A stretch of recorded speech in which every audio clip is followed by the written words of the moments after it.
Buenas tardes, muchísimas gracias a todos como siempre por su interés y como les dije la última vez, hoy empezamos a hablar de Babilonia y cuando hablamos de Babilonia normalmente tenemos en la mente algunas imágenes y estas imágenes llegaron probablemente de la Biblia, una ciudad grande y generalmente una ciudad malvada. Esto es porque la Biblia representa de manera muy mala Babilonia porque ahí los judíos sufrieron mucho, o que sufrieron mucho.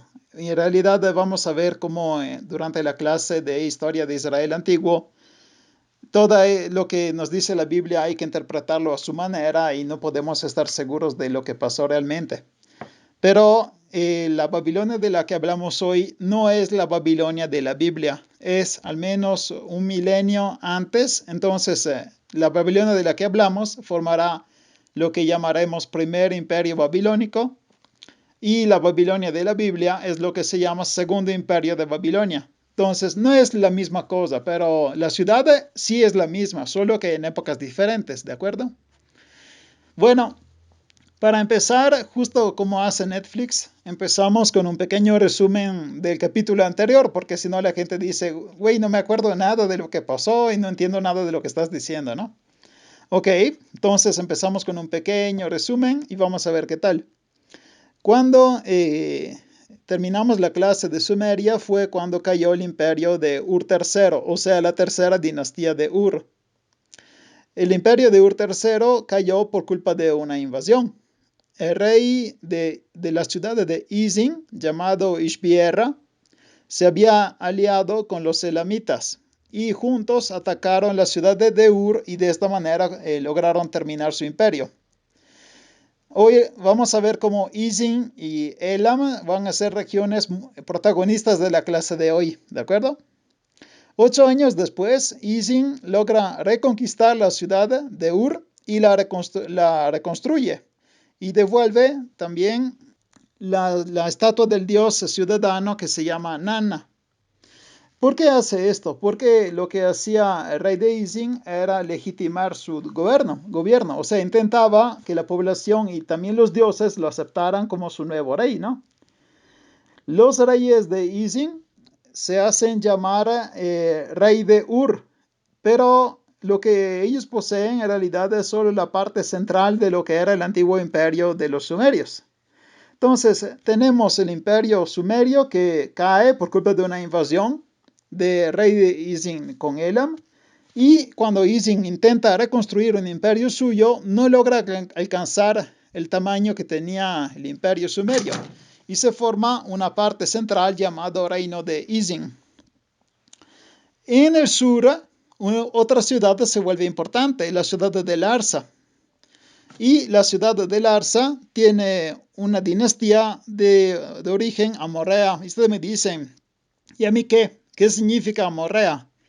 Tengan paciencia, porque a rato empezaremos a hablar también de ellos. Vamos a ver quiénes son los amorreos y vamos a ver por qué es importante en la historia humana, ¿de acuerdo? Pero este periodo con muy poca fantasía se llama periodo de Izin Larsa. ¿Por qué? Porque las dos partes más importantes de esta región ya eran la ciudad de Izin y la ciudad de Larsa.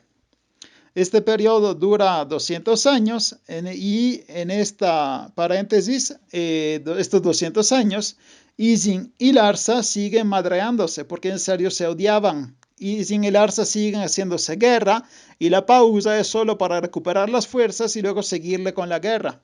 Entonces, estos 200 años no tienen que pensar en una colaboración o una amistad entre Izin y Larsa, más bien es un conflicto continuo, ¿de acuerdo? Los dos reinos siguen con la guerra, pero es bastante claro que Larsa es más fuerte. De hecho, Larsa logra arrancar la ciudad de Ur a Izin, considerando que Ur era la ciudad más importante, significa que Izin perdió la capital, ¿no? Y la guerra sigue hasta que con el rey Sumuel se expande militarmente y alcanza el norte de la ciudad de Izin. Se vieron que Larsa está en el sur, ¿no? Bueno, si logra conquistar Ciudad del Norte, significa que casi le está dando la vuelta completa al reino de Izin. Y una vez que está en la parte norte, empieza a cumplir un plano muy maquiavélico. Él logra modificar con una obra de canalización, el río Éufrates, y de esta forma intenta quitarle el agua a Isin. Esto lo que acabo de describir es la primera vez que vemos aplicado una ciencia nueva que se llama ingeniería militar. La ingeniería militar es una ciencia que permite utilizar justamente la ingeniería para ganar la guerra. Entonces, el reino de Larsa odia tanto al reino de Isin o lo quiere conquistar de tal forma que logra quitarle el agua, logra modificar el curso de un río, modificar cómo pasa un río para quitarle el agua a su enemigo, ¿no? O sea, estamos ya viendo cómo la guerra se está evolucionando y se está volviendo siempre más brutal. Ya no es cuestión de choque de ciudades o de personas, es hasta modificar el territorio para quitarle agua al enemigo. Mientras tanto, en el centro norte de la Mesopotamia, o sea, de esta tierra que está en medio de dos ríos, el Tigris y el Éufrates, en el centro norte se están desarrollando unas ciudades-estado. ¿Qué es una ciudad-estado? Ciudad-estado es una palabra bastante clara o comprensible porque significa ciudad de tamaño de un estado. O sea, cuando termina la ciudad, termina el estado. El estado tiene la frontera con la mura de la ciudad. Y cuando estamos hablando de ciudad-estado es algo bastante normal cuando termine una civilización. Porque cuando termina un imperio, es normal que todo explote y las ciudades más pequeñas logran obtener un poquito de independencia. Esto pasó al terminar el Imperio Romano en Europa y también al terminar el Imperio Sumerio en Mesopotamia. Cuando estamos hablando de ciudades-estados en el norte, ya vemos aparecer una nuestra conocida, que es la ciudad de Babilonia. Babilonia y Eshnunna logran obtener un poquito de independencia y tienen un tamaño mediano, o sea, no son grandes como Isin Larsa, pero ya algo están conquistando. En el 1834 a.C., Larsa es gobernada por una dinastía de origen elamita. Vieron que aquí al este, a oriente, tenemos la región del Élama. Élama puede ser que ustedes no le dicen nada, pero es una parte geográfica muy importante porque de aquí saldrá la civilización persa. Los persas y el imperio que crearon son típicos de esta región del mundo que hoy se llama Irán. Entonces, cuando escuchan Irán, tienen que pensar que ya estamos hablando de los persas, pero persas modernos. Y los persas antiguos eran los elamitas, esta región que vemos al oriente. De la dinastía de Larsa, un rey en particular merece ser nombrado y es el rey Nimsin. Nimsin es famoso solo por cuánto duró en su reino. Este güey logró quedarse gobernando por 85 años. ¿Se imaginan qué récord es? Porque si la gente en la época moría a los 25 o 30 y este señor logró gobernar 85 años, significa que su vida fue increíblemente larga, fue casi un milagro por la época. Seguramente era vegetariano y hacía yoga, alguna cosa tenía que comer de bien porque no es posible vivir tanto. Es difícil a la época moderna, imagínense en la edad del bronce, ¿no? Bueno, rey Rimsin lo vemos representado en este clavo de fundación. Si se acuerdan, también en la clase anterior vimos clavos de fundación en época sumeria. Ellos siguen con este tipo de cultura. No es que los sumerios murieron, simplemente cambiaron de gobernadores. Pero vieron que su cultura material sigue. Lo que hacían los sumerios antes, siguen haciéndolo aún ahora, ¿no? Bueno, en 1810, Larsa logra ganar en una alianza a Uruk, Isin y Babilonia. En el 1803 se destruye la ciudad de Uruk. Finalmente, en el 1793 a.C., conquista Isin. De esta forma, Isin y Larsa se vuelven una única cosa. O sea que este reino de Isin Larsa se vuelve simplemente Larsa. ¿De acuerdo? En el norte de esta región se estaba formando un reino muy grande llamado Reino de la Alta Mesopotamia. ¿Por qué se llama así? Se llama Reino de la Alta Mesopotamia simplemente porque no sabemos cuál era su nombre real. Se dan cuenta que hay muy poca fantasía cuando tú dices Reino de la Alta Mesopotamia, ¿no? Es casi una indicación geográfica más que el nombre de un país. Pero este es el nombre que los arqueólogos dieron y los historiadores se pusieron de acuerdo para aceptar, porque simplemente es un reino que se forma en la parte alta de la Mesopotamia. A crear este reino muy grande fue el rey Shamshi-Adda o Shamshi-Adu. En el 1776 terminó su reino y fue un reino muy grande si lo vamos a ver en relación a los demás que estaban a su alrededor. Pero aquí me tienen que permitir una pequeña paréntesis porque tengo que salir un poquito del tema. Cuando ustedes escuchan hablar de la formación de un imperio, ustedes pueden quedar asombrados o sorprendidos diciendo, wow, qué gran hombre logró formar un imperio. No, no es fácil conquistar un territorio tan grande y sobre todo no es tan fácil que administrarlo, ¿no? Bueno, les digo algo, es mucho más fácil crear un imperio que mantenerlo. Tenemos en varias partes de la historia imperios enormes, pero que duran 20 años, o el tiempo que dure el militar que logró conquistar todo. Los imperios más grandes no son los que alcanzan geográficamente un territorio grande, son los que logran mantenerlo por mucho tiempo. Por eso uno dice, jaja, el imperio más grande de todo fue el imperio de Inglaterra porque conquistó casi un quinto del mundo. Sí, muy bien, pero ¿cuánto tiempo lo mantuvo? O sea, sinceramente, si se mantuvo 80 años, eso no es un gran imperio. Si quieres hablar de gran imperio, hablamos del imperio romano, que duró 1000 años, que logró hacer participar la gente que vivía en su interior y logró sentirlos ser parte de algo más grande. Es por eso que el imperio romano no se cayó tan rápidamente, porque la gente que vivía dentro estaba relativamente feliz. Estaba de acuerdo con el plan general, que era el plan del imperio. ¿Por qué les digo todo esto? ¿Por qué estoy perdiendo tiempo? Sí, claro, me gusta perder tiempo y chorrear. Ustedes dicen cantinflear, ¿no? En realidad de todo este tema es porque les quiero explicar lo que pasó cuando murió Shamshi-Adu o Shamshi-Adad. Este gran reino de la Alta Mesopotamia, que fue creado por un gran líder militar, a la muerte de Shamshi-Adu explotó. Pero cuando digo que explotó, significa que literalmente se fue hecho añicos. Pueden ver en esta foto cuántos reinos pequeños se crearon cuando murió el líder militar. ¿Por qué? Porque simplemente conquistar un gran territorio no es suficiente.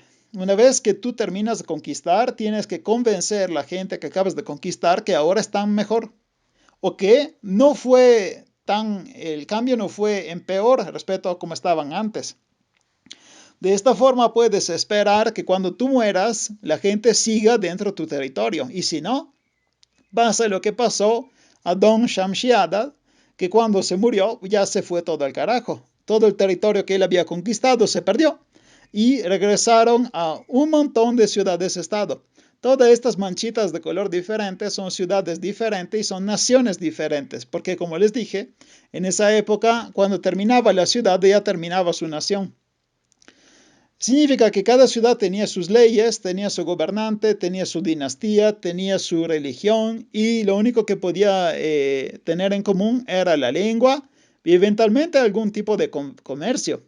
Pero puede ser que simplemente vivían en el mismo tipo de territorio sin tener mucho que ver uno con el otro, sino el mismo tipo de economía, ¿no? Agricultura. Ahora tendré que hablar de otro tipo de tema general que es útil porque no lo expliqué en clases anteriores y sin hablar de este tema no se puede comprender la lógica que estaba tras al rey Hammurabi de Babilonia. Tendremos que hablar de dos tipos de economía y de vida diferentes, los nómadas y los sedentarios. Los nómadas, como dice el nombre, son personas que viven viajando de una ciudad a otra. nunca están establecidos en un único lugar y se pasan la vida dando círculo en un territorio más grande o pasando en territorio nuevo. Normalmente van en círculo, o sea, en unos 15, 20 años regresan al mismo lugar, pero ya dieron una buena vuelta, ¿no? Los sedentarios somos nosotros. O sea, nosotros por cuanto podamos viajar y tener varias casas, en realidad nuestra idea mental es que lo mejor es tener una casa propia. Ahí naces y si tienes suerte ahí mueres, ¿no? Y los sedentarios tienen toda su vida arreglada porque todas sus preocupaciones están alrededor de su casa. Se alimentan ahí, trabajan ahí. Y esta es una manera que tenemos de vivir que nosotros consideramos normal y de hecho la correcta. Lo sé que aquí en México no hay muchos nómadas, pero en Europa sí. En Europa todavía tenemos unos grupos de gitanos que viajan de una ciudad a la otra y que normalmente regresan cada año. En esta región de la que estamos hablando, había varios grupos humanos y estos grupos humanos tenían las dos formas de vivir. Algunos grupos eran sedentarios y otros eran nómadas. También cuando hablamos de nómadas, no es tan simple. Hay dos tipos de nomadismo. Hay un nomadismo vertical y un nomadismo horizontal. El nomadismo vertical, como dice el nombre, claramente se mueve en un eje desde una parte alta a una parte baja, ¿no? Y en general se mueve desde las montañas hasta las colinas y desde las colinas hasta los valles. ¿Cuándo es que van de un lado para otro? Pues eso depende de la cantidad de lluvia y del frío, ¿no? Yo soy de una región de Italia llamada Véneto. La región Véneto es famosa por ciudades como Venecia y Padua y Verona. Bueno, mi región es famosa también por la producción de vino y queso. Ustedes dirán, mira, es como Querétaro. No, no, no, no, no. No pongan en comparación Véneto y Querétaro, son dos cosas diferentes como tamaño, como cantidad y como cantidad de chupes si ustedes van a hacer una ruta de vino y queso en Véneto con la de Querétaro. En la del Querétaro es para gente fifí que se quiere hacer un weekend elegante. En Véneto sí terminas bien pedo si quieres hacer la ruta de vino y queso. O sea, sí ahí bebes bastante. Bueno, todo esto es porque quería decirles que en mi región se produce muchísima leche por lo mismo que se produce queso, ¿no? Siendo que se produce mucha leche, hay muchas vacas y las vacas se tienen que mover desde lo alto a lo bajo de la montaña. ¿Por qué? Porque en verano las montañas son un territorio fabuloso para las vacas. Hay un montón de pasto, está muy bien, el clima es tranquilo, comen tranquilas. Y esto es el verano. Cuando se acerca la parte fría, ya no tienen alimento. Las vacas tienen que bajarse. ¿Cómo se bajan? Aunque les parezca imposible, se bajan caminando. Las vacas empiezan a bajarse de la montaña, claramente acompañada por gente que son los pastores o los que son dueños de este tipo de animales. No solo las vacas, también las ovejas se tienen que mover desde lo alto de la montaña hasta lo bajo y así entran en contacto con varias ciudades porque les sorprenderá. Pero en Italia hay bastantes ciudades. Si tú te bajas de la ciudad y llegas hasta el valle, vas cruzando como mínimo 10 o 15 pueblitos. Este encuentro al inicio podía ser bastante molesta, ¿no? O sea, si tienes que ver pasar 4,000 ovejas, pues no puedes salir de tu casa para ir a la oficina. ¿Por qué tienen que pasar 4,000 ovejas y luego te sales tú? Y no solo, tendrás siempre el rebaño de ovejas enfrente de ti, entonces mejor te organizas para saber que ese día no sales de casa, ¿no? En Italia esto se organizó de manera diferente y lo volvieron una fiesta. Este tipo de fiesta se llama transhumanza y ese día tienes que saber que no puedes moverte en el coche porque están pasando las vacas o las ovejas.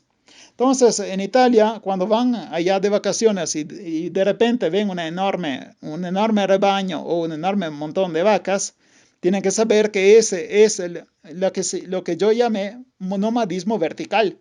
O sea, las exigencias de los animales llevaron a los hombres a tener que mudarse de un lugar a otro. Porque si sobrevive el animal, también el hombre sobrevive. Si el animal se muere de hambre, se muere también toda la tribu humana, ¿no? Otro tipo de nomadismo es el nomadismo horizontal. En el nomadismo horizontal, los rebaños se mueven desde el desierto, cuando es invierno, el desierto es bastante fresco y de hecho hay un poquito de pasto que las ovejas y las vacas pueden lograr comer y las cabras también. Cuando llega verano, el desierto no se puede más sobrevivir y todos los animales se van hacia los valles más húmedos. Tristemente, los valles más húmedos ya están ocupados. Están ocupados por la gente de las ciudades. Entonces, en la fase de verano vamos a ver cómo se entran en contacto y entran en choque estos dos tipos de humanos, los nómadas y los sedentarios. El único nomadismo que es completamente independiente de la parte urbana se desarrollará solo en la península arábica en el primer siglo, en el primer milenio antes de Cristo, cuando lograrán domesticar al camello. Entonces, esa es la única forma de nomadismo que no toca ninguna ciudad en la península arábica en el primer milenio antes de Cristo. Todos los demás tipos de nomadismo, siempre los nómadas están tocando las ciudades y normalmente las ciudades no están contentas. La relación simbiótica entre los nómadas y que están divididos en clanes y los sedentarios que están divididos en aldeas se desarrollaba toda en una zona que está entre los 200 y los 400 milímetros de lluvia cada año. O sea, si tienen que buscar una parte donde ellos se tocan, no es una parte visible. Tienes que ver cuánta lluvia cae en el territorio. Donde la lluvia está entre los 200 y los 400 milímetros, ahí seguramente se tocan los nómadas con los sedentarios. Solo a la fin del segundo milenio el camello logra cambiar la situación, porque el camello aguanta mucho más y puede pasar mucho más tiempo en el desierto, por eso los nómadas no tienen que entrar en choque continuo con los sedentarios, ¿no? Las relaciones que tienen entre ellos, los nómadas y los sedentarios, siempre se ve de manera negativa, pero esto es sobre todo por la influencia que tenemos de los textos escritos por los sedentarios. Porque normalmente los nómadas no escribían, los únicos que escribían eran los que tenían cultura urbana, o sea, los que vivían en la ciudad. Según los sumerios, que era claramente un pueblo sedentario, los gutis, que son estos nómadas que los invadieron, eran individuos que tenían instintos humanos, pero tenían inteligencia de perro y cara de mono. O sea que eran hermosos, ¿no? Yo añadiría que seguramente escuchaban reggaetón, o sea, eran bestias, en serio. Pero claramente toda esta imagen negativa se ve porque estamos hablando del punto de vista de los sumerios, o sea, de la gente que vivía en el llano y que vivía en su casita, ¿no? Nosotros no sabemos qué pensaban los nómadas de los sedentarios, porque como les dije, ellos no escribían. Pero esta relación no era solo de choque, no era solo malvada, había un intercambio continuo de bienes y de servicios, además de la posibilidad de aceptar el estilo de vida del otro por un cierto periodo o completamente transformarse en el otro. Para explicar mejor les hago un ejemplo. Imagínense que yo me llamo Pablo y soy un sumerio y vivo tranquilo en mi ciudad que se llama Larsa, ¿ok? Yo soy un granjero, cultivo mi tierra y las cosas parecen ir bastante bien, solo que un día llega una sequía muy fuerte y yo no logro pagar los impuestos, porque mis impuestos se pagan en cebada, en kilos de cebada. Entonces la sequía no me permite pagar los impuestos. Es más, la sequía arruinó todo mi campo, no tengo cosecha y tengo que pedir un préstamo de semilla de cebada para poder sembrar el campo para el año siguiente. Bueno, pido prestada cebada, pero ya estoy en deuda, ¿no? El año siguiente tengo un chingo de mala suerte y otra vez sequía. Y otra vez pierdo toda la cosecha. ¿Qué hago? Los que me prestaron cebada ya me llegaron a mi casa porque dicen, oye, me debes dinero y además el Estado me pide más cebada, o sea, tengo que pagar mis impuestos. ¿Cuál es la primera cosa que hago? Vendo mi hijo. Esta es la primera cosa que hacen las familias cuando entran en crisis. Vendían sus hijos porque sabían que vender a su hijo como esclavo al menos le daba un poquito de respiro y el hijo podía vivir comiendo en casa de alguien más. Claramente no era una gran vida, pero al menos no se moría de hambre, ¿no? Bueno, imagínense que esta situación dura otros 3 años. La casa de Pablo ya no está, la familia ya está vendida, entonces llegan al final que el país tiene que agarrar a Pablo y lo vuelve esclavo. Esclavo por deudas, porque esto era el mecanismo. Cuando tú no logras pagar la deuda, te vuelves esclavo, porque tú mismo te vuelves la parte de riqueza que tienes que dar para terminar la deuda. Hasta cierto punto estoy de acuerdo, o sea, el Buró de Crédito de México podría tranquilamente eliminarse y esclavizar a los que tienen deudas enormes, ¿no? Muchos problemas de algunas familias ya estarían resueltos y pues con tu trabajo al final terminas tu deuda y ya está. Pero esto es solo mi pensamiento y además hay cosas pequeñas llamadas derechos humanos. Entonces no me permitirían cumplir con este sueño, ¿no? Bueno, Pablo tiene una sola salida y es escaparse. Entonces Pablo, que era granjero sumerio, ve que llegan los nómadas y dice, oye, ¿puedo ir con ustedes? Y Pablo se vuelve nómada. De esta forma se escapa del SAT, se escapa de Hacienda, porque Hacienda le sigue pidiendo que dé dinero, ¿no? Y logra volverse nómada y así sigue con su vida y probablemente con una parte de su familia. ¿Por qué? Porque se salió de los sedentarios. Esta es la manera con que los sedentarios se podían volver nómadas, normalmente para escaparse de los deberes de los impuestos. También podía funcionar el mecanismo contrario. Un nómada podía volverse sedentario porque le convenía, porque normalmente los nómadas eran muy buenos cuando era el momento de madrear. Eran guerreros muy fuertes porque vivían en choque continuo entre los varios clanes y entre las varias aldeas. Entonces, un nómada muy mamado podía venderse o ofrecerse como mercenario y se volvía un soldado para la ciudad que estaba ahí, ¿no? Entonces, lo que era un nómada, un pastor nómada, ya se había vuelto un soldado de la ciudad. De esta forma entró en el mecanismo de la ciudad. Otra manera era para un nómada que ya era muy rico, comprarse una casa. Entonces, en este caso, para él es un salto de calidad, porque ya no es un nómada, ya se volvió un rico de la ciudad. Entonces, esta es la segunda forma con la que los nómadas podían entrar en el mecanismo de la ciudad, ¿de acuerdo? Bueno, todo este enorme discurso para hablar de un grupo particular de nómadas llamados amorreos. Los amorreos eran ya conocidos desde el tercer milenio antes de Cristo y su nombre, amorreos, significa simplemente oeste, significa poniente, o sea, son los del poniente, ¿ok? Llegaron probablemente de la península arábica, pero no sabemos de dónde precisamente salieron.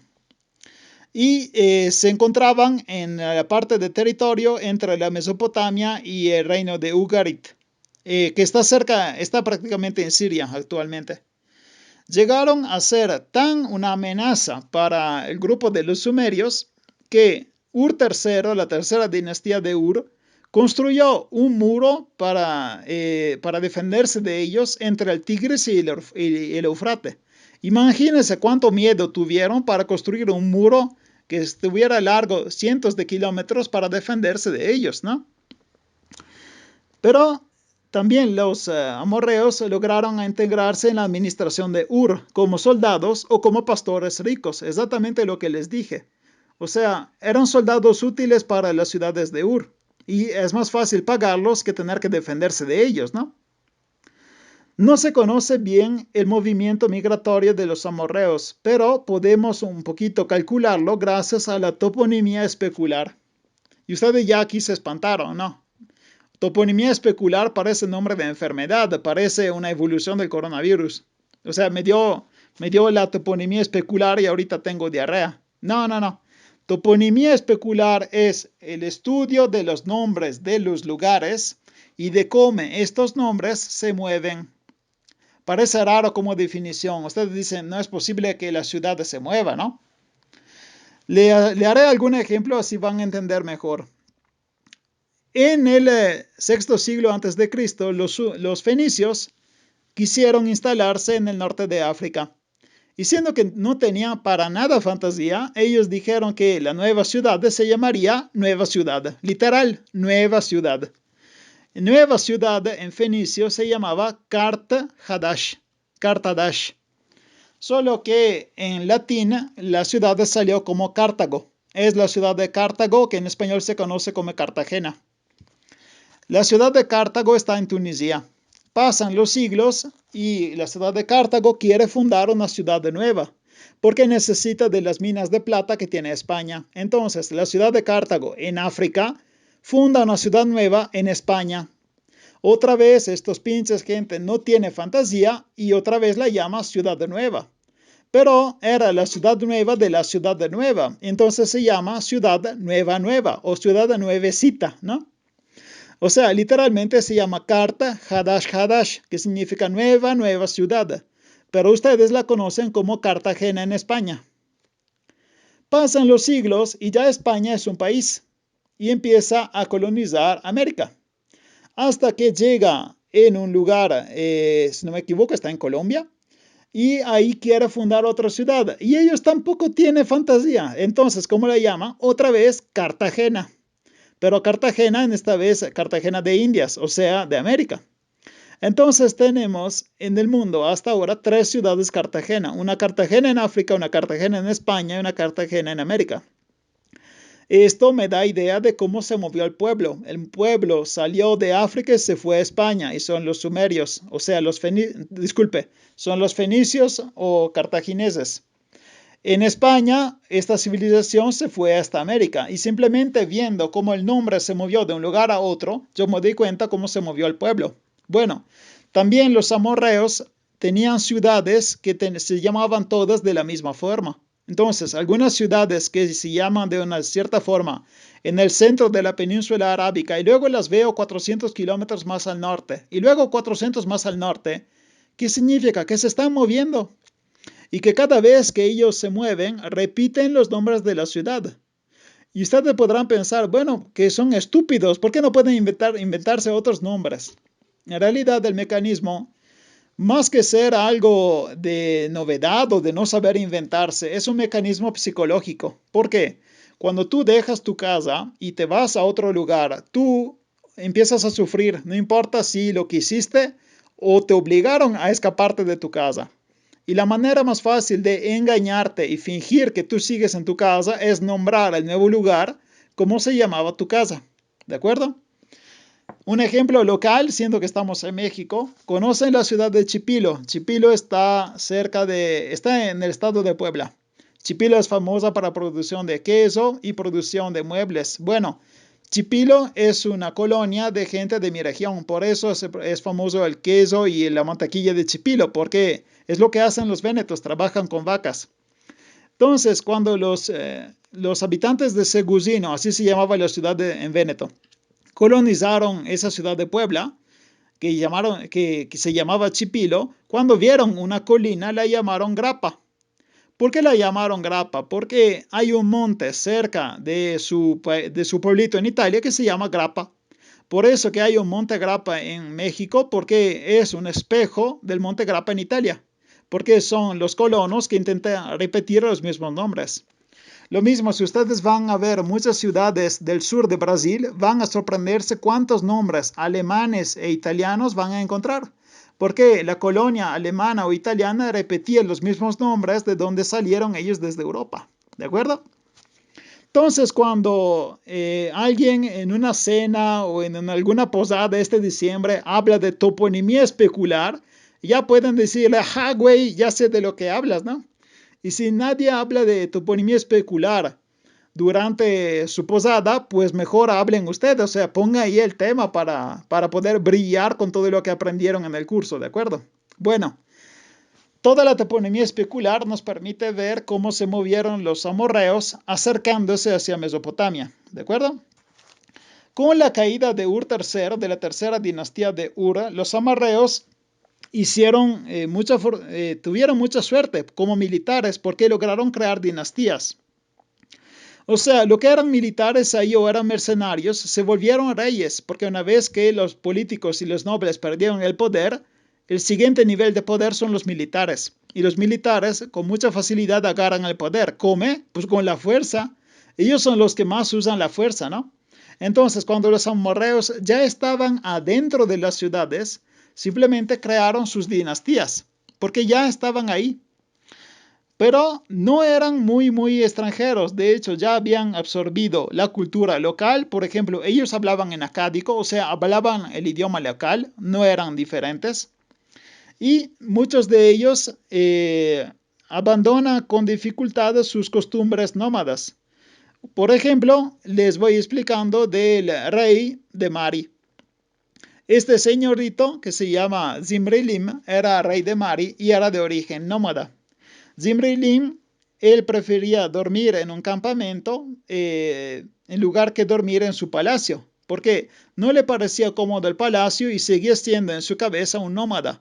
Entonces, él era un rey, con la R mayúscula, pero se comportaba como un nómada, o sea, no estaba completamente integrado en la vida de su ciudad, de la que en teoría él era rey, ¿no? Entonces nos parece bastante raro pensar que el rey no vive en un palacio y prefiere dormir afuera de la ciudad. Pero así era la gente, porque eran nómadas que todavía no se habían integrados en la vida sedentaria, ¿de acuerdo? Otra cosa curiosa es que las hostilidades que tenían entre ellos se volvieron hostilidades entre las ciudades. Los amorreos eran divididos en dos grandes grupos, los simalitas, que significa los de la izquierda o del norte, y los yaminitas, que significa los de la derecha o del sur. Estos dos grupos dividían los amorreos en dos grandes grupos étnicos. Cuando un simalita conquista una ciudad y un yaminita conquista la otra, ellos empiezan a odiarse. ¿Por qué? Porque una ciudad fue conquistada por los del norte y la otra fue conquistada por los del sur. Entonces las dos ciudades que antes probablemente estaban en paz empiezan a hacerse guerra.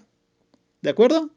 Entonces, lo que era una rivalidad o un odio anterior a la civilización nómada se vuelve un odio de la sedentaria, cuando ellos logran crear dinastías dentro de la civilización sedentaria. Para hablar de la relación de poder entre los amorreos, ellos usaban la metáfora de la casa. O sea, todos los grupos étnicos de los amorreos eran una enorme familia. Y cuando ellos reconocían un rey más grande, lo llamaban padre. Cuando reconocían un rey del mismo nivel, lo llamaban hermano. Entonces, nosotros podemos ver del nombre que ellos usan cuál era la relación de poder entre ellos. Claramente, si un montón de gente se llama hermanos, es porque ellos se consideraban todos del mismo nivel. Pero si 15 personas llaman a uno solo padre, esto no significa que este era el padre biológico. Absolutamente no. Significa solo que él era el rey más fuerte de todas estas 15 ciudades. ¿Ok? Bueno, ¿por qué hablé todo esto? Porque una de las dinastías de origen amorrea es exactamente la que dio fuerza a Babilonia. Y Babilonia tiene su rey más grande con el rey Hammurabi. Desde el 1792 hasta el 1595 es el periodo que ahorita empezamos a analizar. Es lo que se llama Primer Imperio Babilónico, ¿de acuerdo? No se preocupen, luego encontrarán todo en las fotos que les voy a enviar. Hammurabi es el sexto rey de la dinastía. Y a la frontera tiene en el sur Larsa, en el oriente Eshnunna y la Alta Mesopotamia en el norte. En este caso encontré un mapa que es un poquito años después, pero confíen en mí. En la parte baja de Babilonia tiene el reino de Larsa y tienen en la parte norte lo que aquí se llama Mari, el reino de la Alta Mesopotamia. Bueno, cuando muere Samshi-Addu, o sea, explota ese gran reino del norte, el rey de Eshnunna, es esta región, que se llama Ibalpiel, ataca Zimri-Lim. Zimri-Lim es el rey de Mari. O sea, Eshnunna ataca a Mari, ¿de acuerdo? Esta última de por sí tiene problemas porque está luchando contra una revuelta que está en su misma casa. O sea, es una revuelta de otra parte étnica dentro de Mari. Hammurabi intenta ayudar a Zimri-Lim porque Hammurabi está cerca. Vieron que es el estado que está cerca a Mari, ¿no? Bueno, Hammurabi intenta ayudarle, pero al final, en 1770, Zimri-Lim reconoce a Ibalpiel como padre. O sea que prácticamente el rey de Mari pierde la guerra porque reconoce al rey de Eshnunna como su padre, ¿no? Esto da origen a un periodo muy pequeño de paz, solo 3 años. desde el 1769 hasta el 1766. Ahora tenemos que hablar del Elam. El Elam era normalmente neutral, se mantenía afuera de todas estas guerras y de hecho se comportaba también como árbitro cuando había guerras entre los países de Mesopotamia. O sea, cuando terminaba la guerra, el Elam decía quién ganó y lo que ganó. Si ganó territorio, ganó un campo o perdió algo, ¿de acuerdo? Pero en el 1765 decide de atacar Eshnuna.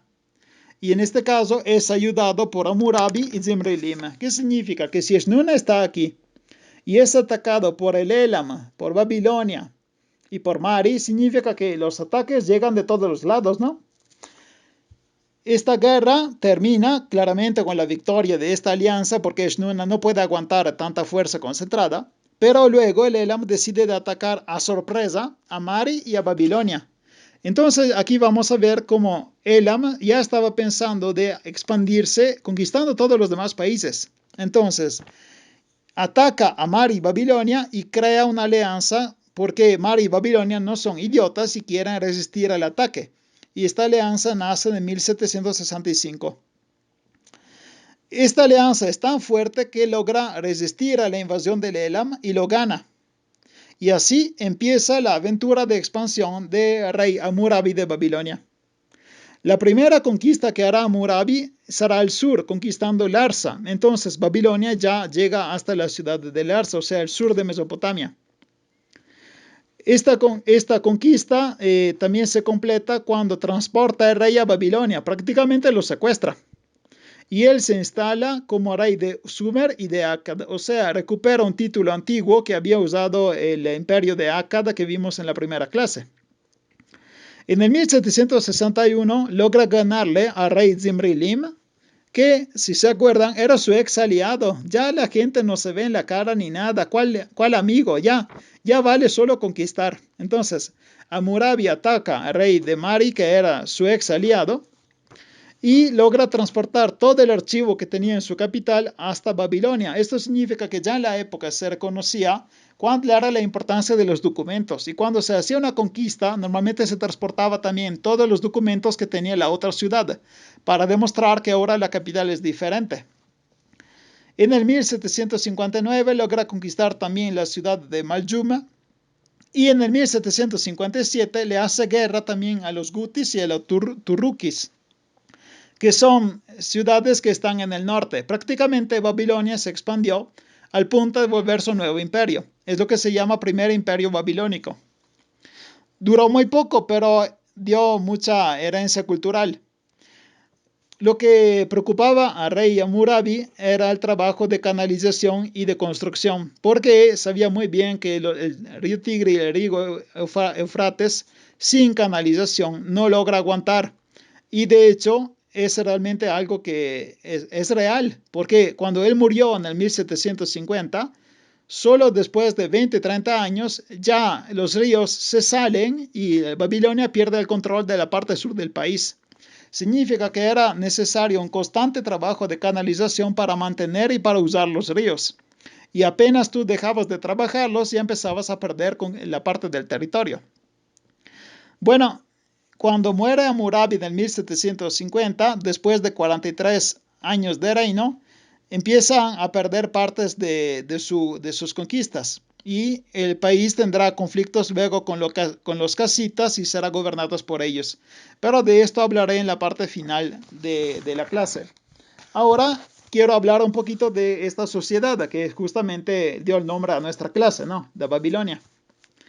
En las ceremonias públicas, cuando el rey intentaba representar su relación superior con un vasalo, con un inferior, se ve de manera bastante clara, porque el inferior toca una parte del vestido del rey y el rey le toca el mentón de su inferior. Esta era la manera con la que el rey reconocía a un inferior y el inferior reconocía a su rey. Y todos los vasallos o todos los reyes más pequeños tenían la obligación de dar información y periódicamente presentarse en frente del rey, porque tenían que cada vez confirmar que seguían siendo fieles. Además, los reyes, no importa qué idea tengan ustedes que vivían en un castillo y comían mucha carne, Los reyes viajaban en el territorio y se movían con el objetivo militar o con el objetivo político. Por ejemplo, el rey Zimri-Lim hace un viaje con 5.000 soldados en todo su territorio para demostrar que él sigue siendo rey. También la circulación de los regalos es un fenómeno de reciprocidad y de aceptación uno con el otro. Los regalos más comunes entre los reyes eran alimentos, metales, animales raros y personas. Podrá sorprenderlos, pero las personas especialistas eran un buen regalo entre un rey y el otro. ¿Qué tipo de especialistas se regalaba? Pues se regalaban escribas, músicos y en general personas funcionarios. Por ejemplo, contadores o lo que eran los contadores de la época. Entonces, si tienes un buen cantante, puede ser una buena idea regalarlo a tu rey para poder asegurarte que él sigue estando contento contigo, ¿de acuerdo? Esta sociedad entonces es muy mueble. ¿Pero por qué es muy mueble? Porque es hija de una sociedad nómada. Ellos claramente ya viven en palacios, pero necesitan moverse cíclicamente para confirmar de que ellos siguen siendo los reyes de ese territorio. Entonces, esta mezcla rara de sedentario con nómada es el reino de Babilonia, en donde todo se sigue moviendo, no importa si son cosas o personas. No se trata tanto de comercio, se trata más de la forma mental que ellos tenían de demostrar que ya son dominantes, ¿de acuerdo? Hablando de la religión, tenemos dos tipos diferentes de relaciones con los dioses. En algunas ciudades se habla de una verdadera teocracia, o sea, el dios ejercita su poder y el rey solo es un representante. Es más o menos como es el Vaticano actual. O sea, el Papa es el gobernante y el rey del Vaticano, pero simplemente lo es porque es un representante de Dios. De este tipo de gobierno tenemos la ciudad de Asur y la ciudad de Eshnuna. ¿Se acuerdan Eshnuna, no? Ahí está Eshnuna y Asur está en el norte. Aquí está Asur y aquí está Eshnuna. Otra forma de gobierno, de punto de vista religioso, es la monarquía de derecho divino. El rey gobierna porque es parte de una dinastía y porque esta dinastía fue elegida por los dioses. Y de este tipo de gobierno tenemos Babilonia. Babilonia es la capital, claramente. Cuando se lee la parte inicial del código de Hammurabi, se dice que los dioses Anu y Enlil entregaron el poder al dios Marduk. Marduk es el dios de Babilonia. Y se estableció en Babilonia y Marduk eligió a Hammurabi como su rey. Entonces, Hammurabi está gobernando solo porque fue elegido por Marduk, pero no representa a Marduk, no es un representante de Dios, ¿de acuerdo? Al inicio del conflicto de Isin Larsa, también sigue siendo fuerte una ciudad importante por la religión que era Nippur. ¿Se acuerdan que hablamos de la ciudad como el Vaticano de los sumerios? Bueno, también en Babilonia la ciudad de Nippur sigue siendo un objetivo de peregrinaciones y seguramente una capital religiosa. Una parte muy importante de la vida religiosa de los babilonios y en general de toda la Mesopotamia y luego del Mediterráneo es la adivinación. La adivinación es una ciencia porque de hecho no es una pseudociencia, es una ciencia real que estudia cuál es la relación entre la lectura de algunos fenómenos, normalmente de la naturaleza o de los animales, y lo que puede pasar en el mundo. Les hago un ejemplo.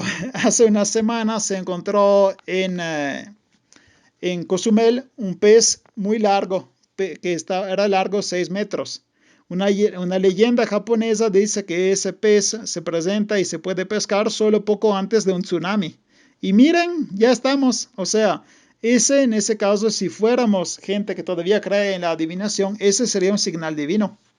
Teníamos que interpretar esa señal para poder saber que iba llegando algo. Lo que están viendo en esta foto es un hígado de animal. Porque cuando ellos hacían la adivinación, también lo hacían con órganos de animales. Entonces, cuando abrían el animal y veían el hígado, dependiendo de lo que veían en las partes del hígado, tenían que interpretarle el mensaje de Dios. Pueden ver que el hígado está dividido en partes muy precisas. Entonces, ellos tenían que interpretar cómo estaba cada parte y así analizar el mensaje final. tenemos enciclopedias de adivinación. O sea, todos los eventos que para nosotros parecen bastante normales, por ejemplo, un pájaro que choca contra una pared y se muere. Bueno, ese evento para ellos es una pesadilla porque significa algo muy negativo que está llegando. Además, tenían dos calendarios que indicaban los días positivos y los días negativos, los días faustos y los días infaustos. Esto sobrevivió en la época griega y luego romana hasta llegar hasta México. Si no me equivoco, tienen un dicho que dice que no pueden ni casarse, ni salir, ni hacer viajes en un cierto día, ¿no? Bueno, esto es el mismo tipo de mentalidad. O sea, no puedes hacer cualquier cosa en cualquier día. Si tú quieres atacar una ciudad, necesitas saber primero que no sea un día negativo y luego abrir una vaca para ver si la vaca está de acuerdo. Parece ridículo, pero era como pensaban en esa época y no es absolutamente algo de muy antiguo. Esto sobrevivió durante toda la Edad Media. De hecho, cada vez que en la Edad Media tenían que fundar una ciudad, hasta los papas iban consultando unos adivinos que leían las estrellas o alguna otra señal de la naturaleza para decirle dónde y cómo fundar una ciudad, porque no podían hacerlo así a ciegas, tenían que respetar la voluntad de Dios. La última parte de esta adivinación que sobrevive hasta el día de hoy es el zodíaco y el horóscopo. La gente que no logra salir de casa antes de leer cómo les va en su día, pues es lo mismo, está haciendo adivinación, solo que alguien más está leyendo los señales. Y si la lees en Facebook, pues es simplemente el paso último de este tipo de adivinación. La corte de Babilonia. Ahora, entonces, Babilonia tenía un palacio de rey, pero también todas las provincias tenían palacios donde el rey podía pasar caminando cuando estaba visitando las provincias. Mientras el rey estaba de viaje, la reina era la que gobernaba en casa. Entonces, cuando el rey se salía, la esposa se quedaba gobernando la capital. Los hijos se crecían muchas veces afuera del palacio, en cortes extranjeras, y a veces como simples rehenes. Puede parecer una práctica muy mafiosa, ¿no? O sea, tú tienes un rey, colega que vive en la ciudad de al lado, la manera más fácil que tienes para controlarlo es, oye, ¿qué tal si tu hijo tiene ya 12 años? No, pues envíamelo ahí, crece aquí en mi casa, tranquilo, estudia aquí, y luego tal vez te lo devuelvo. En realidad esta era una práctica no solo política, sino también psicológica. Tú enviaste a tu hijo en casa de tu peor enemigo, porque supones que tienes que confiar en él. Y normalmente si él es de tu mismo nivel, él te envía a su hijo, que crece en tu casa. Esto crea claramente una relación a fuerza, porque tienen que confiar uno en el otro, porque apenas uno hace algo, mata a su hijo, ¿no? Pero también crea unos nobles que son ya de respiro internacional. O sea, ellos son nobles porque son nobles de Mesopotamia, no porque son de tal familia o de esa ciudad. Ya pueden tener una lógica más, podemos llamarla nacional, ¿no? A nivel de todo el imperio.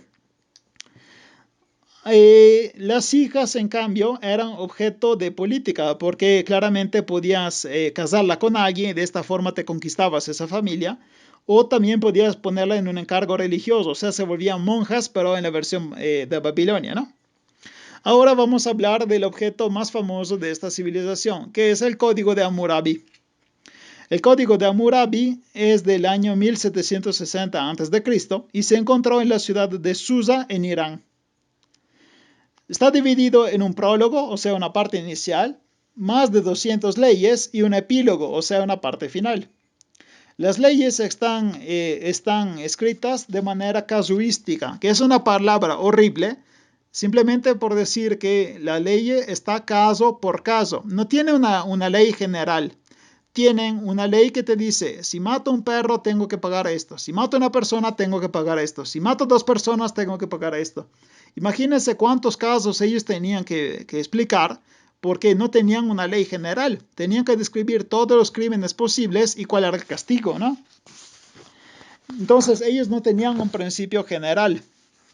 Fragmentos de este código se encontraron también en otros sitios arqueológicos. Esto nos dice que el código sinceramente era un clásico, o sea, todos conocían este código porque era la representación del poder del rey, ¿de acuerdo? Ahora, cuando yo estudié en la primaria, a mí la maestra me mintió, porque la maestra me dijo, Hoy vamos a ver el código de Hammurabi, que es muy famoso porque es el primer código de ley de la humanidad. Y esto es puro choro, porque no es cierto. Fui a la secundaria y también otra maestra me mintió y me dijo otra vez que era el código más antiguo de leyes. Y esto otra vez es choro. ¿Por qué? Porque el código de ley más antiguo lo tuve que descubrir hasta la maestría. Imagínense cuánta vida pasé en la duda y en la falsedad de toda esta maestra que no sabe hacer su trabajo. Bueno, el código más antiguo de leyes es el código de rey Urnamo, que fue el fundador de la tercera dinastía de Ur. Entonces, él, que es un rey de la tercera dinastía de Ur, hizo el primer código de leyes de la humanidad. Entonces podrán decir, pero entonces, ¿para qué es tan famoso este código de Hammurabi, no? O sea, ¿por qué todos están tan locos? Bueno, primero, el código está completo, lo pueden ver. Tiene desde la parte inicial, que es la representación del rey y del dios Shamash, hasta todo el código completo, hasta el final, completito. Y además tiene otros dos caracteres que lo hacen realmente único. Es un código público. Esto significa que el código se ponía en una parte donde la gente podía acercarse y leer la ley. Claramente, si podía leer. Y esto era bastante un obstáculo grande. Pero si tú sabías leer, tú podías ir allá y leer todo y saber cuál era tu castigo y sobre todo si tú eras un criminal o no, si habías hecho algo mal o no. Esto claramente es una gran defensa porque si tú desconoces la ley, te pueden maltratar como quieran. Y si tú conoces la ley, puedes tener alguna esperanza que puedes defenderte, ¿no?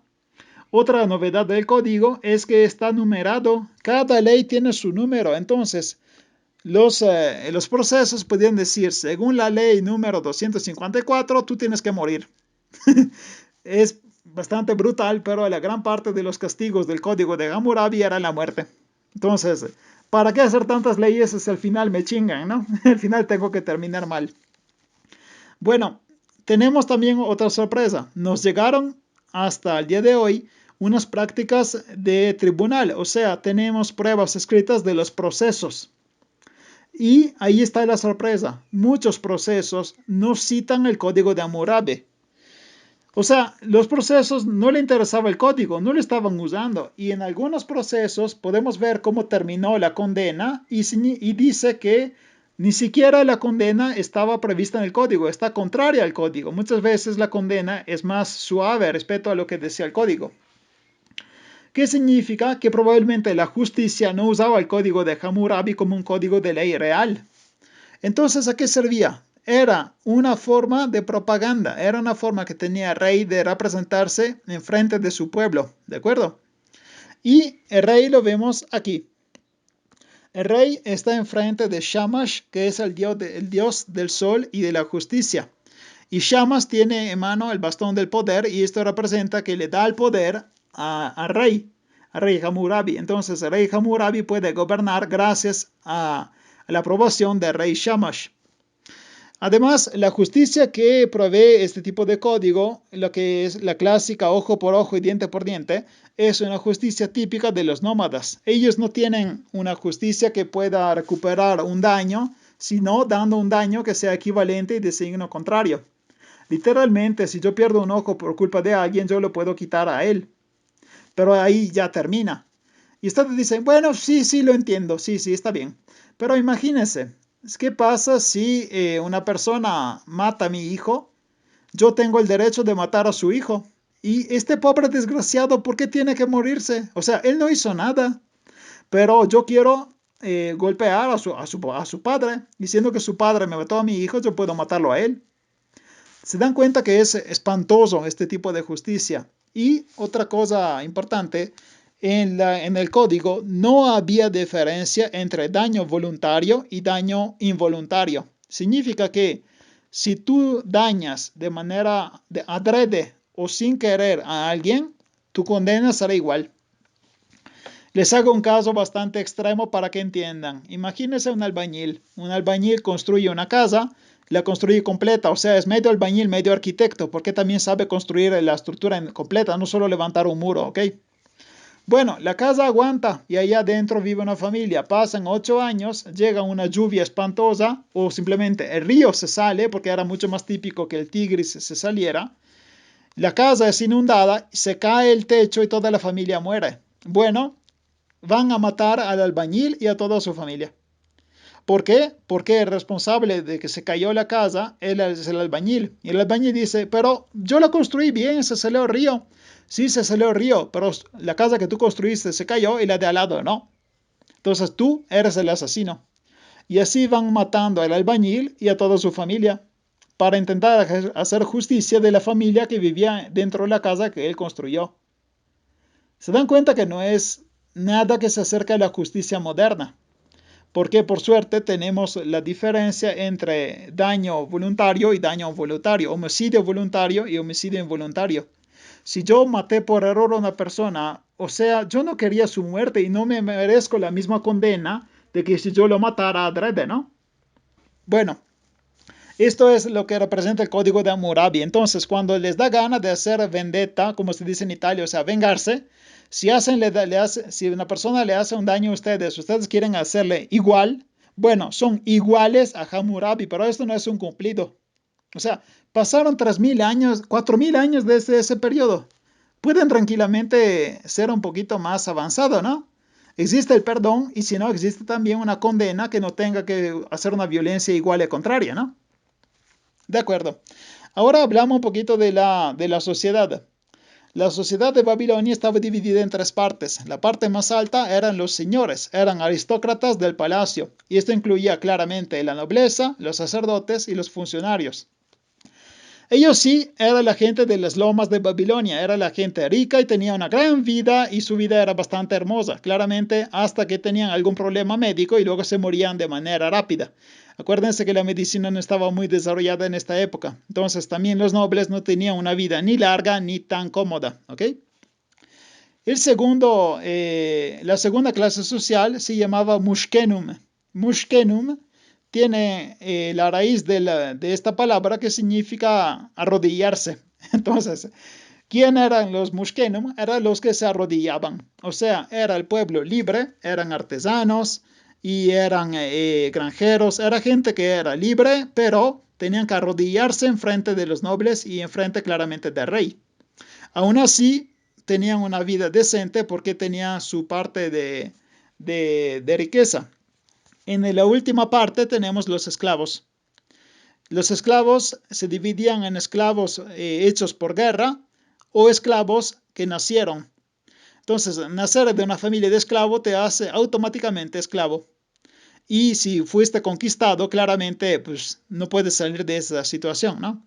Otro tipo de esclavo era el esclavo por deudas. Entonces, como ya les dije al inicio de la clase, si ustedes tenían una gran deuda, no existía burro de crédito y no existía nada de que Electra va a llamarte a tu casa a diario. No, no, directamente ven por ti. Te toman y ya te vuelves esclavos. Entonces, este tipo de esclavo tenían alguna forma de poder salirse de su maldición. Se podía reconocer visivamente porque tenían marcas como si fueran vacas y también le cortaban el pelo para reconocerlo respecto al hombre libre. Pero tenía una salida y la forma de salida se llamaba emancipación. Cuando tú tuviste un esclavo contigo toda tu vida y ya tienes 25, o sea, ya estás en la fase final de tu vida, posiblemente eres tan gentil que quieres darle la libertad en su último periodo, ¿no? Bueno, tenían un ritual para poder liberar al esclavo y es algo muy romántico. Ellos esperaban hasta el amanecer. Cuando llegaba el amanecer y el sol empezaba a subir, el esclavo veía hacia el sol y mientras él observaba el sol que se levantaba, su amo, su dueño, le ungía la frente con un poquito de aceite. Claramente no era aceite normal, era aceite sagrado. De esta forma, era una metáfora de la liberación, o sea, viendo el sol que se está levantando, esta era una metáfora de que empieza una nueva vida para el esclavo, ¿no? Pero normalmente esta emancipación tenía siempre un contrato antes, o sea, si te libero, pero tú tienes que seguir cuidándome hasta que yo me muera. O sea, si eres libre, pero ya te volviste mi asistente hasta que yo me muera. ¿Y qué tal si el dueño se muere después del amo, después del esclavo? Pues al esclavo no le queda mucha vida libre, ¿no? Otra cosa es hablar de la célula de base de la sociedad de Mesopotamia. Como en casi todas las sociedades humanas, la base de la sociedad era la familia. Ahora les hablo un poquito del ritual de boda. Es bastante simpático. Cuando una pareja se hacía novios, la familia del esposo tenía que dar una cantidad de plata a la familia de la esposa. Bueno, disculpe, de la novia, porque todavía no estaban casados, estaban solo comprometidos. Entonces, esta cantidad de plata tenía que pasar de la familia del esposo a la de la esposa. Y ustedes dicen, ah, mira qué modernos. O sea, no tienen la dote, es al contrario, ¿no? La del esposo va a la de la esposa. Ahora vamos a ver qué pasa. Si el hombre rechazaba porque de repente se daba cuenta que su prometida tenía bigotes, pues dice, ay no, güey, no, con esa no me caso. Entonces, la familia del esposo tenía que abandonar esa cantidad de dinero. O sea, ese dinero que se dio ya se quedaba con la familia de la esposa porque se rompió el noviazgo. Pero si era la novia a romper el noviazgo, la familia de la novia tenía que pagar el doble a la familia del esposo. Eso nos indica que también en Mesopotamia, como en todas las partes del mundo, había machismo y había una diferencia entre hombres y mujeres. Siempre la mujer valía mucho menos. Y normalmente valía la mitad, cuando, si no un tercio. Cuando finalmente se casa, o sea, parece que la pareja finalmente sí se va a casar, la familia de la esposa tiene que pagar una parte de tierra, o sea, una parcela de tierra, al esposo. Tú imagínate ser un jefe de familia de Babilonia con 4 hijas. O sea, tienes que perder un chingo de tierra porque cada hija tendrá que casarse, ¿no? Para evitar esto, había una manera de salirse de este mecanismo malsano, y era que algunas mujeres podían volverse monjas. La monja claramente no tiene que imaginarse la pingüina como nosotros, el velo negro y blanco, no. La monja en la época de Babilonia se llamaba Naditu. Naditu significa estéril, porque el chiste de estas monjas es que no tuvieran hijos. O sea, tú te puedes volver religiosa, pero prometes castidad. No puedes casarte y menos tener hijos. O sea, si no estás casada, ¿cómo tuviste hijos? Es imposible, ¿no? Entonces, claramente no había accidentes, no había bendiciones. Si eres monja, no puedes tener relaciones sexuales y menos tener hijos, ¿no? Por eso esta religiosa tenía el nombre de Naditu, o sea, infecunda o estéril. De esta manera, si una mujer de la familia era Naditu, la parte de tierra que era suya no iba a salirse de la familia. Y cuando la Naditu moría, ella podía pasar esta tierra a una sobrina, o sea, la hija de un hermano. Pero esta sobrina tenía que volverse ella también Naditu. Esto significa que una parte de la tierra de la familia se mantenía dentro de la familia, pero todo era en nombre de las naditus, o sea, de las monjas de esta familia, que son claramente las mujeres que no se casaban. Parece ridículo, parece muy antiguo. Miren que esta no es una lógica muy antigua. Mi bisabuela prácticamente eran como 8 hijos y 2 de ellos se fueron a la religión. ¿Por qué? No por haber encontrado a Dios en su camino, simplemente porque no podían permitirse de que se casaran todos. Entonces dijeron tú y tú a monja. Y realmente mi abuela tiene 2 hermanas monjas. Y esto fue porque pues, la economía de su familia no le permitía de que todos se casaran. Entonces, no estamos hablando de sociedad de Mesopotamia, estamos hablando de sociedad del campo, porque el campo sigue funcionando de la misma forma. Claro, o sea, hasta el inicio del 900, ahorita en teoría si tú te casas, está bien, si no te casas, pues está bien, es un mundo más libre y no tenemos tantos problemas. Y no estamos tan conectados con la tierra, entonces no hay problema de perder un campo cuando se va a casar una hija, ¿no? Hablando de la economía, el Estado confiaba toda su administración a algunos intermediarios, que eran unos emprendedores.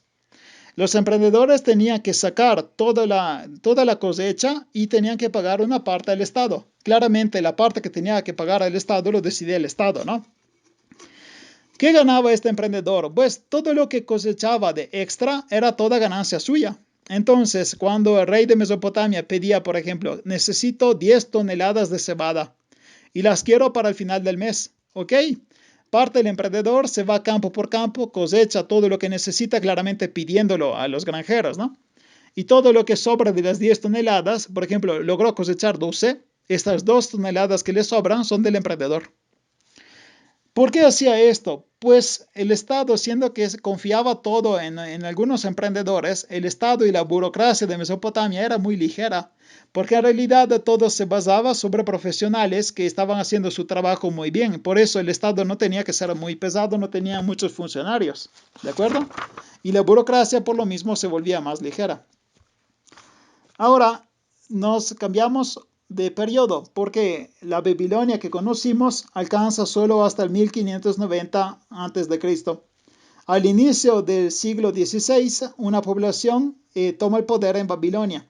Esta población se llaman casitas. No estamos seguros si estos casitas le invadieron, como en las películas, un grupo de bárbaros corriendo con la espada, o si simplemente fue una conquista mucho más sutil, mucho más ligera. De hecho, una teoría dice que los casitas ya habían penetrado el territorio de Mesopotamia, simplemente estaban ahí trabajando como mercenarios o trabajando al interior de Mesopotamia. Y una vez que encontraron un periodo de crisis, aprovecharon de la crisis para agarrar el poder. ¿De acuerdo? Ellos asimilaron bastante bien a la cultura de Babilonia, al punto que adoptaron como idioma el medio babilonés para todos los textos de economía y de jurisprudencia, o sea, de tribunales. Y también se utilizó el medio babilonés para los kudurru. Y usted dice, güey, ¿qué es un kudurru? Kudurru es se parece a un supositorio, en realidad es enorme, es una enorme piedra, puede ser alta 1 metro, 1,5 metros, 2 metros. Y kudurru significa frontera. Ellos ponían estas piedras cuando terminaba la frontera de un campo o cuando empezaba el campo de otro. Y ahí está escrito que el rey daba este territorio a tal feudatario o tal persona de su confianza, tal noble, tal funcionario. Y este funcionario podía administrar ese territorio a nombre del rey. Entonces, el kudurru es prácticamente un contrato. Contrato enorme, ¿no? O sea, ahorita el contrato normalmente es un archivo de Word o una impresión de una hoja. Ahorita imagínese el contrato que pesa 4 toneladas y tienes que ponerla donde termina tu campo para que todos sepan que tú eres el verdadero dueño de tu campo porque el rey lo acepta. Bueno, también los kudurrus eran de este periodo de la Babilonia casita y también usaba el medio babilonés. O sea, los casitas se habían adaptado a las sociedades, se habían vuelto como los babilonios. Esta continuidad cultural también se balancea con una contracción demográfica y de agricultura. Y algunos centros de ciudades que eran medio o pequeñas empiezan a desaparecer. Significa que, aunque parece que todo sigue como antes, no, se produjo una crisis. Si la gente empieza a abandonar el campo y las ciudades se vuelven más pequeñas, es porque la gente está viviendo mal y empieza a abandonarla y seguramente se volvieron nómadas, cuando no se murieron simplemente, ¿no? Y a nivel cultural, la Babilonia de los casitas es famoso porque tiene la canonización del material literario. Todo lo que había producido la antigua Babilonia y los sumerios durante el periodo casita toma una forma definitiva. O sea, finalmente el texto se vuelve único y todos copian el mismo tipo de texto. Es un proceso que se encuentra muchas veces con textos sagrados o con textos literarios. Por ejemplo, la Ilíada y la Odisea tomaron una forma solo en el periodo final. O la Biblia, también la Biblia tuvo una historia larga y se solidificó y tomó una forma definitiva solo en la parte final de su historia. Bueno, los casitas dan la canonización del material literario de la antigua Babilonia y de esta forma nos dan ya la forma que nosotros tenemos. También nace una lengua artificial que se llama babilonés estándar. El babilonés estándar mezcla formas antiguas y modernas y se usa también en la poesía y en inscripciones públicas. Curiosidad, también se usa el sumerio. Y ustedes dicen, ¿cómo el sumerio ya murieron? No murieron, simplemente fueron conquistados. Entonces, los sumerios ya fueron conquistados, ya están parte del pasado, pero la lengua sumérica se sigue utilizando para las inscripciones de fundación. O sea, esta inscripción que se usa para fundar un templo o un edificio público y que se pone bajo tierra y que se descubre solo cuando los arqueólogos logran excavar a suficiencia hasta poder sacar lo que está bajo tierra, que era justamente lo que ellos querían poner como fundación del monumento, ¿no? Este periodo casita dura prácticamente 400 años, o sea, es un chingo, porque si piensan que desde que México se volvió independiente hasta hoy solo pasaron 200 años, ¿no? Pues imagínense el doble. Entonces, esta Babilonia casita dura bastante, son 400 años, mucho más de la Babilonia de Hammurabi. Y en este periodo se van formando nuevos estados. En el norte se forma Asiria y luego Mitanni y el imperio hitita. Cuidadito porque aquí vemos nuestro amigo, Egipto. Cuando estamos hablando de Babilonia, ya estamos hablando del periodo medio, reino medio y el nuevo reino. Y esta es la curiosidad, todos estos reinos se comunicaban entre ellos. Ya lo supimos, ¿no? ¿Se acuerdan que lo vimos la clase pasada? Todas las comunicaciones entre estos países se encontraron en el Amarna. El Amarna es esa ciudad que fue construida por el emperador, disculpe, por el faraón Akenatón. Y nos dice que todos estos reinos se comunicaban usando el cuneiforme y usando la lengua de Babilonia. O sea que Babilonia estaba hablando el inglés de la época, porque Babilonia tenía una lengua que todos los demás reconocían como la lengua estándar, que era la lengua que valía la pena utilizar. Bueno, esta es la clase que termina hablando de Babilonia. En realidad, cuando tendremos la clase de Antiguo Israel, tendremos otra vez más curiosidades de Babilonia, porque, por si no lo saben, va a ser una sorpresa, pero Babilonia conquistó Jerusalén y una parte de los líderes de Jerusalén fueron transportados a Babilonia y ahí empezó el cautiverio babilonés. Y cuando ustedes hablan de Babilonia como la ramera, la puta de Babilonia, en realidad es porque heredaron este odio que tenían los judíos hacia los babiloneses. Este odio no tienen que tenerlo ustedes. Babilonia no les hizo nada a ustedes, ¿de acuerdo? Y además el imperio de Babilonia que la Biblia odia es el imperio que nacerá, ¿cuánto? Como 600 años después. Entonces es el nuevo imperio babilonio, pero de lo que estamos hablando hoy es el primer imperio de Babilonia, ¿de acuerdo? Ahorita les dejo si quieren unos minutos para preguntas y si hay algo que yo sí conozca, con gusto les puedo contestar. ¿Cómo influyen ellos en nuestra vida cotidiana? Ok, Ryan, muy bien, gracias. Me gusta siempre que siempre encuentras la manera de encontrar la actualidad en lo antiguo. Los babiloneses hicieron muchos estudios de matemática, trigonometría, astronomía y astrología. De hecho, para ellos no había diferencia entre astronomía y astrología. Ellos estudiaban el cielo, simplemente. Todo este conocimiento pasó a los griegos cuando los griegos entraron en contacto con los babilonios. En manera ligera con los filósofos de Anatolia y en manera más pesada cuando Alejandro Magno conquistó el imperio persa.